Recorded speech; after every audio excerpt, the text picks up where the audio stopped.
Welcome to the One Question Leadership Podcast.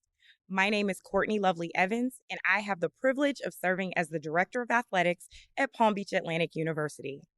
I've had the opportunity to participate in several NCAA leadership development programs that I believe prepared me for the chair, the Dr. Charles Whitcomb Leadership Institute, and Achieving Communication Success. Both of those programs allowed me to meet several thought leaders in our industry, as well as me working on developing my personal leadership philosophy. As a leader, it's important for you to communicate your expectations to your staff. At Palm Beach Atlantic University, we are developing Christian game changers, and it is our desire to be the standard in Division II.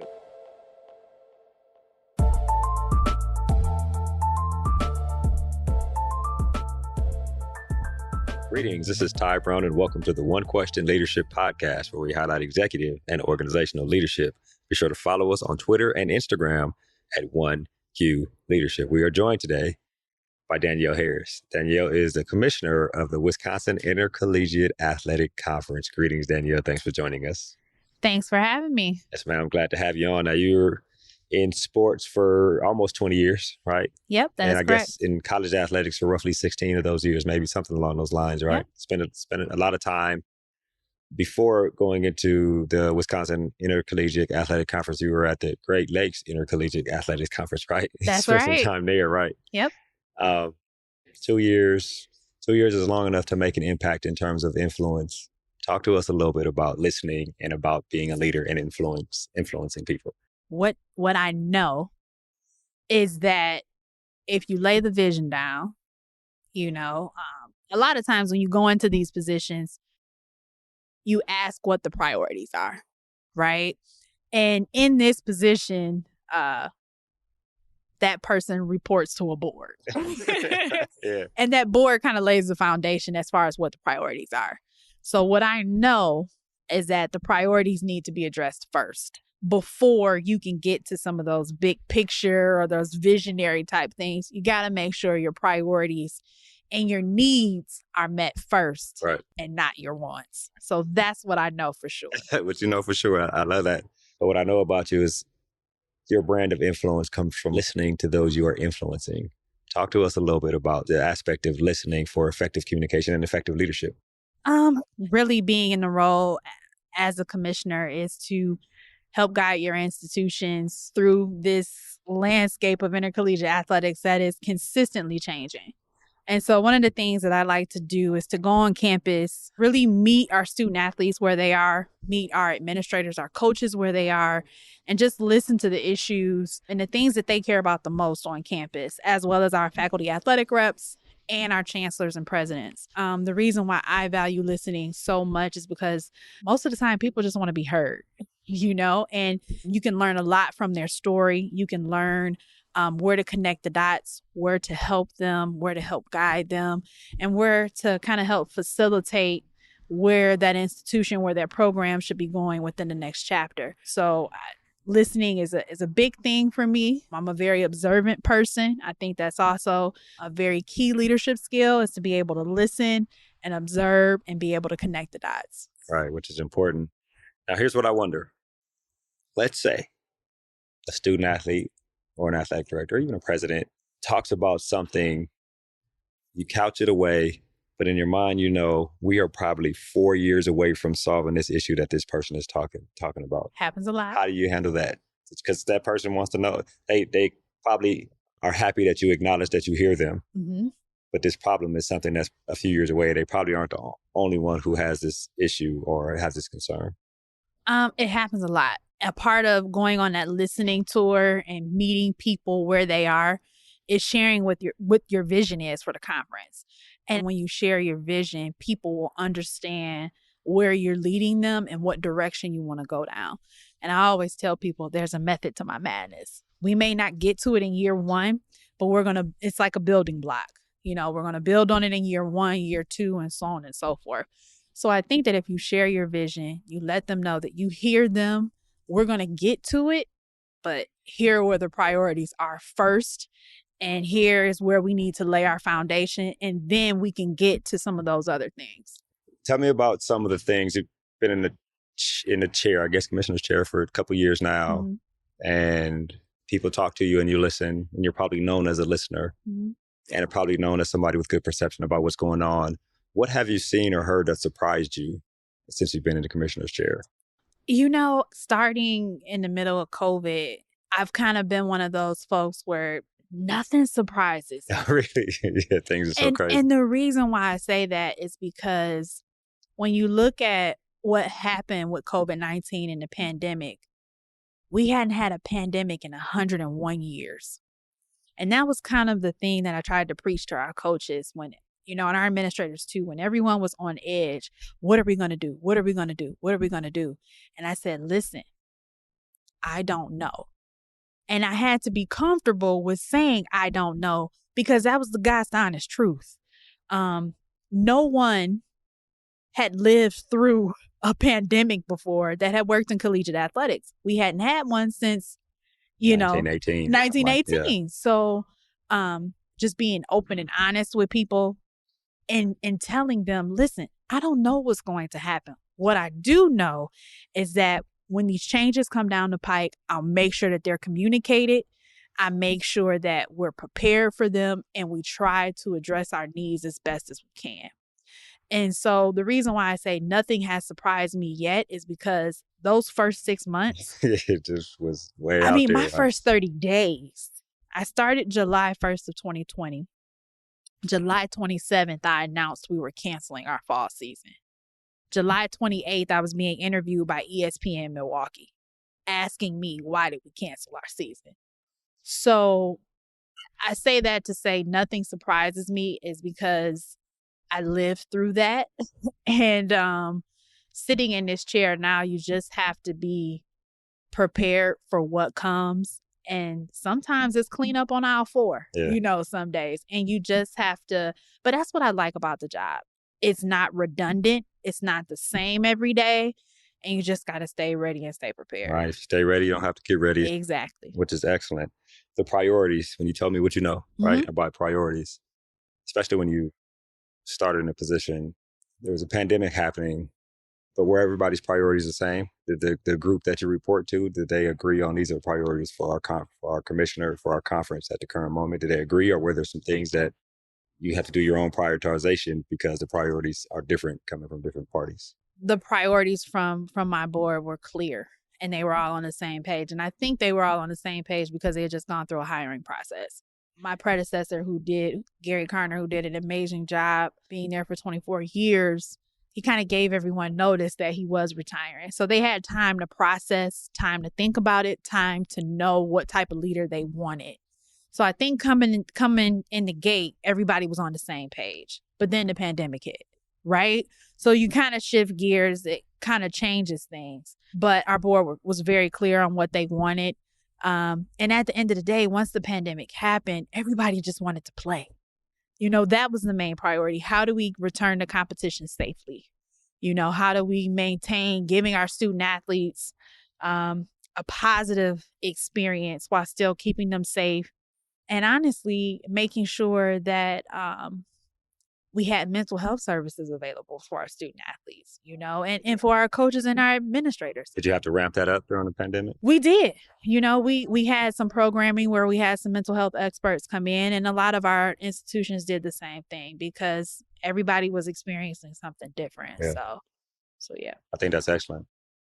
When you talk about effective communication, you talk about listening, are the needs, priorities, and wants of the CEOs in line with the needs, priorities, and wants of the student athletes when we talk about influence as a conference commissioner? I believe so. We just went through this process. You've heard every division talk about it, this new constitution. And I think the student athletes made it perfectly clear that they want us to put a higher emphasis on mental health. And so I think that's something that our administrators have been paying attention to. It's something that we're going to have to pay attention to for years to come, because now we have incoming students who are freshmen who lived through a pandemic as well. So their needs are going to be a little bit different from our current student athletes. And so this is something that we're going to have to continue to see it through. Unfortunately, we've had a lot of, nationally, we've had a lot of student athletes commit suicide. So I really think that the new Constitution shined the light on the importance of mental health with our student athletes. So, our campuses are tapped in. Our campus counselors, our administrators, our athletic trainers. I just got to give them a shout out because they have been amazing through the pandemic. Right. I mean, they're on the front lines of everything. They're not only, helping our student athletes through injuries, but usually they're the first ones to spot something that's going wrong with our student athletes from a mental health standpoint. So, yes, I would say all of our administrators are on the same page with our student athletes as far as addressing the mental health needs. Now, when we talk about resources, that's something completely different. We all know what needs to be done. It's just having the resources and the personnel in order to get it done. So effective communication through listening, effective leadership through listening. Can you strategically plan for 3, 4, and 5 years as we come out the pandemic based on what you hear? Or like, how do you balance that as the leader, right? Mm-hmm. You need to strategically plan, but you also need to be concerned with what's important right now. So how do you balance that? Absolutely. It's a challenge right now. If you just think of coming out of academic year 18-19, no one would have thought of a pandemic and inflation, right? So we're coming out of a pandemic, we're coming out of inflation. We're also hitting that enrollment cliff that everyone has talked about in 2026. I think COVID sped that up. So now from a higher education standpoint, we're thinking about resources, we're thinking about mental health, we're thinking about inflation, we're thinking about enrollment. And I think it's a challenge. So when you're looking at I don't think you can plan 5 to 7 years out right now. How far do you look then? I think it's 2 to 3. 2 to 3 years. I think it's 2 to 3 years. And you reevaluate, you look 3 years and you reevaluate in 2. Right. To see are we on the right path? You need to make some adjustments. It's like that right? 3-year contract with the second year option. You're going to opt in or you're going to opt out in that second year to say, do we need to pivot? Are things trending where we think they are? So I think you can really only plan 3 years max, really 2 years out.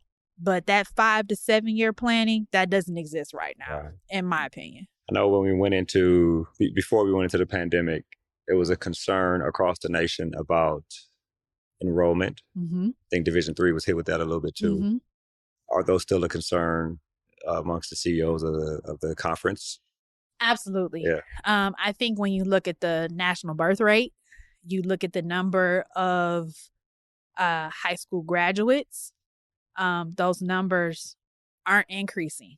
We saw substantial numbers in the 90s with college enrollment. Now there are a lot more opportunities for young people, whether it's entrepreneurship, whether it's 2-year college, whether it's going to get a certificate, whether it's going to trade school. And I think higher education has to make the case for, a college degree. I believe in education. I wouldn't be here without my education, without, the value of the 2 degrees that I have currently. So now parents and students are starting to say, what's the return on my investment? And I think that we have to continuously make the case for why we are important and why it is needed. So that will be our challenge over the next 5 years, I believe. And then athletics playing into that. Tell me about how athletics plays a significant part in expressing the importance of academics and college education. Well, we see the retention rate with athletics. I know I can't speak for every campus, but I know with our 8 institutions, our GPAs from our student athletes are higher than the student body. Our retention, our graduation rates are higher than the student body. So I believe we've already proved our importance to to the higher education landscape.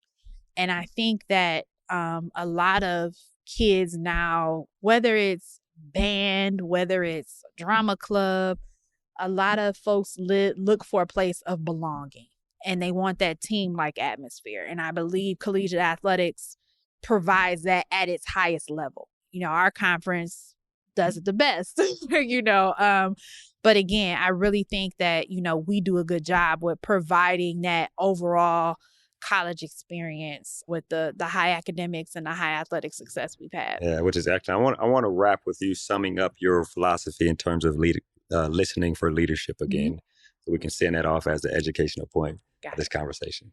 Tell me that one more time. Listening and observing and connecting. Those are the three key things that I think are important in my job, and just tying those all together to help guide my institutions through their everyday needs that they have. You probably take that with you wherever. It's not just there, Oh, right? Absolutely. Right. Absolutely. Yeah. Absolutely. Excellent. Well, this has been an excellent conversation. I really appreciate you joining us here on the One Question Leadership Podcast. Thank you for having me. Yes, ma'am. That was Danielle Harris. She is the commissioner of the Wisconsin Intercollegiate Athletic Conference. And of course, this is Ty Brown with One Question. And keep in mind, the role of a leader is to create and maintain an environment that people want to be a part of. And as always, be better tomorrow than you are today.